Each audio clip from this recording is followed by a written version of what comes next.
अस्सलाम वालेकुम दोस्तों, मेरा नाम है मुनीब और आप देख रहे हैं मुनीब टॉक्स।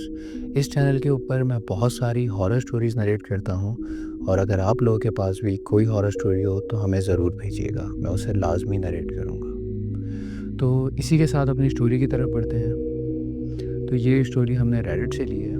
मैं 5 क्लास में था और मेरे साथ मेरे काफ़ी अज़ीज़ दोस्त भी थे। और एक और चीज़ मैं आपको बताऊँ कि उस टाइम वो 90s का दौर था। उस टाइम प्रिंटर हमारे लिए एक नई चीज़ थी। हम बच्चे थे और प्रिंटर एक नई-नई इन्वेंशन हमें देखने को मिल रही थी। तो हमारे स्कूल टीचर ने हमसे कहा कि हर बच्चा अपने फ़ादर के प्रिंटर से कुछ पिक्चर्स प्रिंट निकाल के लाएगा।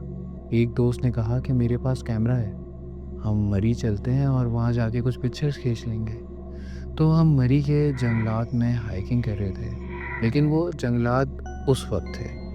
अब तो वहाँ पे अच्छी भली कंस्ट्रक्शन हो चुकी है, वो जगहें सारी आबाद हैं, लेकिन उस वक़्त वो जंगलात हुआ करते थे। हम पहाड़ों पे चढ़ते हुए हाइकिंग कर रहे थे, तस्वीरें खींच रहे थे एनवायरनमेंट की। वो बहुत खूबसूरत माहौल, बहुत खूबसूरत मौसम वहाँ था। तो वहाँ तस्वीरें खींचते हुए मेरा एक दोस्त अचानक बेहोश हो गया। हमें ना समझ आया कि इसके साथ ये क्या हुआ है, ये अभी तो बिल्कुल ठीक था, ये अचानक से कैसे बेहोश हो गया। तो हमने उसे उठाया और एम्बुलेंस को कॉल करी।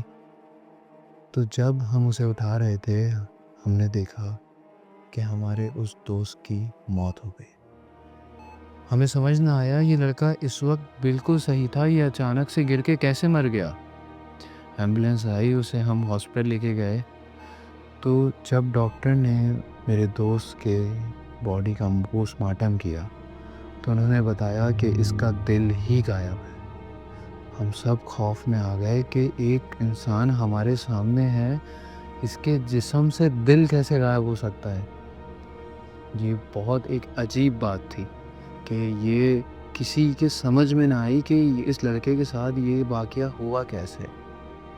खैर उस लड़के ने जो कैमरे में तस्वीरें कैप्चर करी थीं, जब वो तस्वीरें आईं तो उस लड़के की आखिरी तस्वीर कुछ यूँ थी कि सामने दरख्तों के बीच से एक साया दिख रहा था। उस सफ़ेद जोड़े में एक औरत खड़ी थी जिसके लंबे सफ़ेद बाल, उसके पैर ज़मीन पे नहीं हवा में थे और वो दोनों पैर उल्टे थे।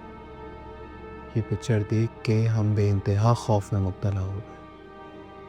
तो ये एक छोटा सा वाक़या था जो उन्होंने हमारे साथ शेयर करा। और मैं आपको बता दूँ ये सारी रियल स्टोरीज़ हैं, या शायद नहीं भी हैं, तो ये सब हमने रेडिट से ली हैं। जिन्होंने अपलोड करी हैं अपनी स्टोरीज़, उनका कहना तो यही है कि ये उनकी रियल स्टोरीज़ हैं, लेकिन ये आप डिसाइड करें क्या ये रियल है या नहीं। अपना बहुत सारा ख़्याल रखिएगा। अल्लाह हाफ़िज़।